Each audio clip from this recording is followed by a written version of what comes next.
Boa tarde, está a ouvir a Rádio França Internacional, emissões em língua portuguesa. São 17 horas aqui em Paris e em Luanda, meia-noite de dia 1 de janeiro de 2022 em Macau. Stephanie Palma. Bem-vindos à segunda emissão da RFI em português desta sexta-feira, 31 de dezembro e último dia do ano.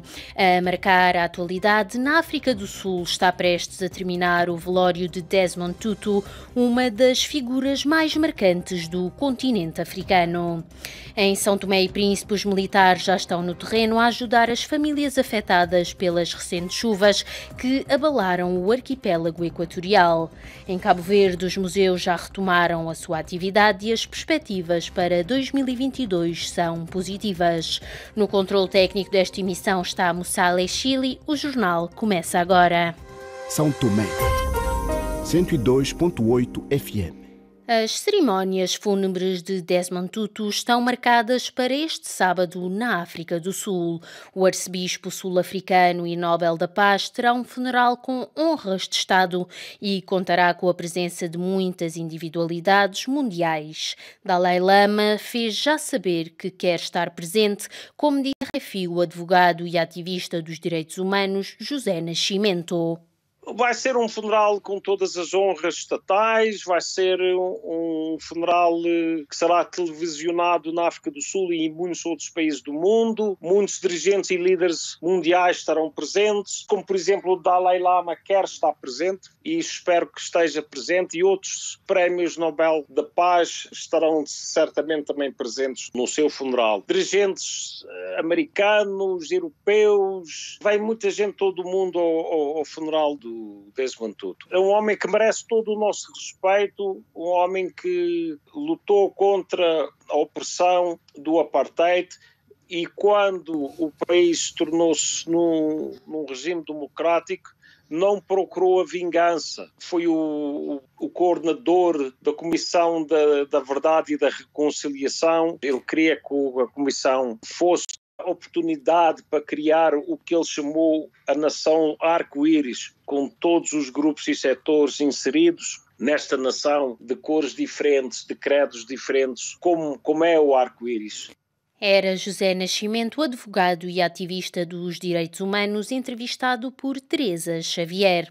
Continuamos com a atualidade africana. Em São Tomé e Príncipe, os militares já estão no terreno a ajudar as famílias afetadas pelas recentes chuvas que abalaram o arquipélago equatorial. São dezenas de militares que foram mobilizados após a orientação dada pelo Comandante Supremo das Forças Armadas, o Presidente da República, Carlos Villanova. O relato é de Maximino Carlos, o nosso correspondente. Os militares foram mobilizados para ajudar na reabilitação dos locais mais afetados pelas recentes chuvas que assolaram o país, particularmente a ilha de São Tomé. Serviços de engenharia militar foram acionados para a reabilitação de pontes e de outras infraestruturas em parceria com empresas de construção civil. Ao abrigo do seu estatuto, os militares são chamados em casos de grande emergência, como, por exemplo, desta magnitude que assolou o país entre os dias 28 e 29 de dezembro. O presidente são-tomense Carlos Villanova, na qualidade do Comandante Supremo das Forças Armadas, reuniu-se com o chefe de Estado-Maior das Forças Armadas, o brigadeiro Idelás Bachir, para analisar os possíveis apoios dos militares. Foi ordenada a intervenção imediata das forças de defesa e de segurança e decidido o apoio às populações mais afetadas. As fortes chuvas causaram 2 mortos no distritos de Lembá, ao norte da ilha de São Tomé, e Água Grande, no centro da referida ilha.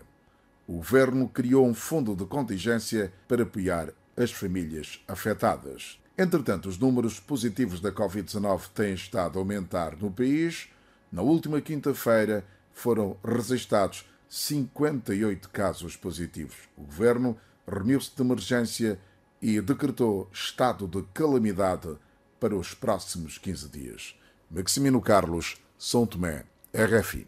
Prosseguimos agora com a atualidade em Cabo Verde. Os museus já reabriram após meses de fortes restrições no setor cultural devido à pandemia de Covid-19. Em entrevista à RFI, Ana Samira Bessa, diretora dos Museus de Cabo Verde, fez-nos um balanço do ano 2021 no setor museológico. Ouçamo-la. A nível dos museus, eu falo pelos museus que estão sob a nossa gestão direta, que são 10 museus do Ministério da Cultura. O balanço é bastante positivo, portanto, tendo em conta o contexto em que nós estamos, claro, perante a redução de públicos e também de alguns investimentos que eventualmente não foi possível realizar por causa da pandemia da Covid-19, mas fora isso, portanto, no quadro da perspectiva da retoma, da reabertura dos museus, da reorganização dos serviços e também de alguma afluência ou regresso, se posso dizer assim, do público aos museus, podemos considerar, portanto, que 2021 foi um ano positivo para os nossos museus. Em termos de público, posso dizer que o ano 2021, portanto, já mostra o reposicionamento dos museus, porque nós, por exemplo, em 2019 tivemos cerca de 30 mil visitantes nos nossos museus. Em 2020, portanto, reduziu-se drasticamente o número de visitantes para menos de metade. E para 2021 nós estamos perto novamente de 9 mil visitantes. É um dado, portanto, satisfatório, como eu digo, dentro do contexto que nós estamos a viver. Era Ana Samira Bessa, diretora dos Museus de Cabo Verde. Praia 99.3 FM. Prosseguimos agora com a atualidade internacional. O ano que hoje termina fica mais uma vez marcado pela pandemia de Covid-19. França tem uma taxa de cobertura vacinal de 89,6% e a população já obteve a terceira dose de reforço. Tal não é o caso em muitos países de África ou da América do Sul, o que veio revelar a falta de solidariedade de França e outros países ocidentais, denuncia Luísa Semedo, doutora em Filosofia Política e Ética. Ouçamo-la. É uma das matérias onde também podemos criticar, por exemplo, Emmanuel Macron, foi que no início, tanto Emmanuel Macron como outros líderes ocidentais, assim se pode dizer, tinham um discurso muito humanista e diziam que estava aqui uma nova era, um novo mundo que ia começar. Era evidente que estávamos todos no mesmo barco e, portanto, iria haver, por exemplo, em relação às vacinas, havia haver partilha para todo o mundo. O que se viu muito rapidamente foi que não, que cada um se fechou no seu próprio interesse, na sua própria nação, ou no seu próprio grupo um bocado mais estendido, não é? Neste caso a União Europeia, mas que os países africanos ou da América do Sul ficaram completamente para trás. Sim. Era Luísa Semedo, doutora em Filosofia Política e Ética, entrevistada por Karina Branco. A variante Omicron do novo coronavírus já é maioritária entre os novos casos de Covid diagnosticados no território francês, onde o vírus registra uma progressão significativa. De acordo com o Instituto de Saúde Pública de França, 62,4% dos testes realizados apresentam um perfil compatível com a variante Omicron, contra 15% registados na semana passada. Neide Ribeiro. Com a saída da Delta, a variante Omicron é maioritária entre os novos casos de Covid-19 diagnosticados no território francês, onde o vírus registrou uma progressão significativa. De acordo com o Instituto de Saúde Pública de França, na última semana do ano, 62,4% dos testes realizados apresentavam um perfil compatível com a variante Omicron, contra 15% dos testes realizados na semana passada. A prevalência da Omicron contribui para o atual aumento de casos. A França registrou nas últimas 24 horas mais de 206 mil novos casos de infecção. No total, os hospitais acolheram 18.321 doentes com Covid-19, 3.506 dos quais em unidades de cuidados intensivos. Face ao aumento de casos, o governo anunciou nesta segunda-feira novas medidas de restrição sanitária. O executivo também decidiu acelerar o calendário com vista à aplicação do projeto de lei que transforma o cartão de saúde em cartão de vacinação.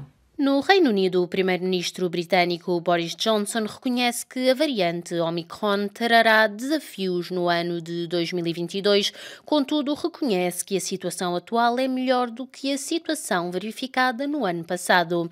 É o ponto final deste bloco informativo.